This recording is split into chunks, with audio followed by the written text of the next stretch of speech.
Boa tarde, turma. Espero que esteja tudo bem com vocês. Vamos para a nossa segunda aula desde que começou a quarentena e a gente iniciou os trabalhos aqui nas plataformas virtuais. Hoje eu vou continuar falando sobre a literatura do cordel.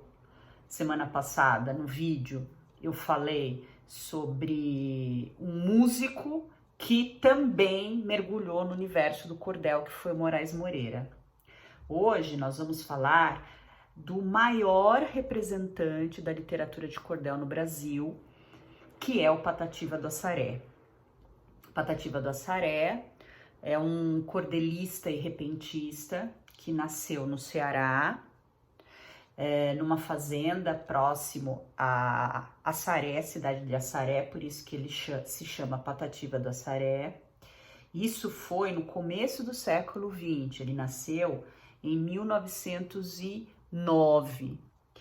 E a família dele era da área rural, né? Trabalhavam na roça, e ele muito cedo ele perdeu o pai, né? Um pouco antes de perder o pai, ele já teve um problema de saúde, ele perdeu a visão do olho e por conta de uma doença, do sarampo.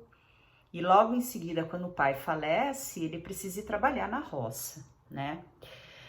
Quando ele tem 12 anos, ele chega a frequentar a escola, mas muito pouco tempo, nem 6 meses, mas isso foi o suficiente para despertar nele essa vocação para a poesia. Então ele começou a fazer, né, versos, mais na oralidade.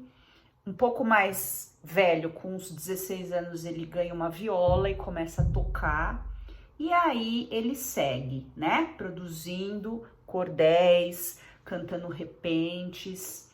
E uma das grandes características do Patativa é que ele narra muito esse ambiente rural, ele fala sobre o povo nordestino, ele fala sobre as mazelas das pessoas pobres da roça e também ele fala muito dos problemas sociais do país, né?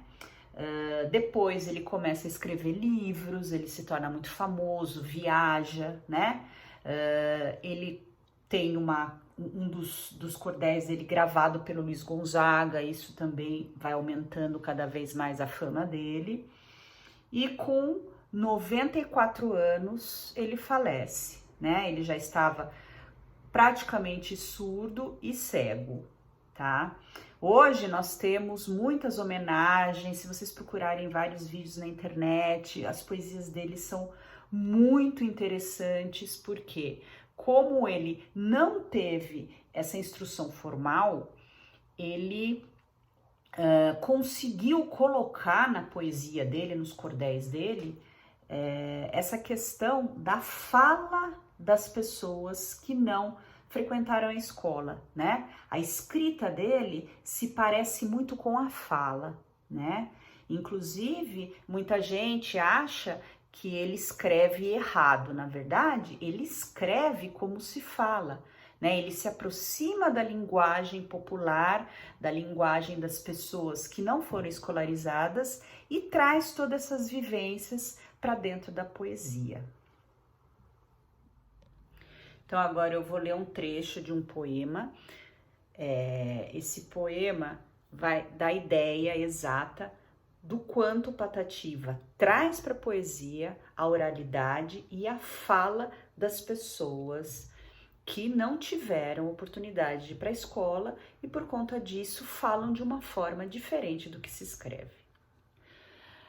Aqui no Brasil de cima não há dó nem indigença, reino mais suave clima de riqueza e de opulência, só se fala de progresso, riqueza e novo processo de grandeza e produção.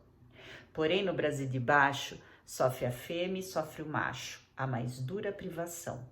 Brasil de cima festeja com orquestra e com banquete, de uísque, dréa e cerveja. Não tem quem conte os rodete. Brasil de baixo, coitado, vê das casas despejado, homem, menino e mulher, sem achar onde morar, porque não pode pagar o dinheiro do aluguel. E para finalizar, eu vou terminar com outro poema do Patativa que eu achei super atual com o nosso momento político. O que mais dói?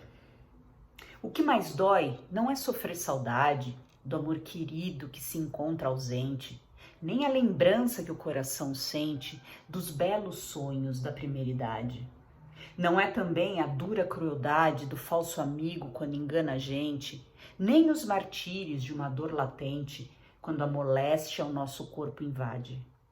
O que mais dói, o peito nos oprime e nos revolta mais que o próprio crime, não é perder da posição um grau, é ver os votos de um país inteiro, desde o praciano ao camponês roceiro, para eleger um presidente mau. Patativa do Assaré.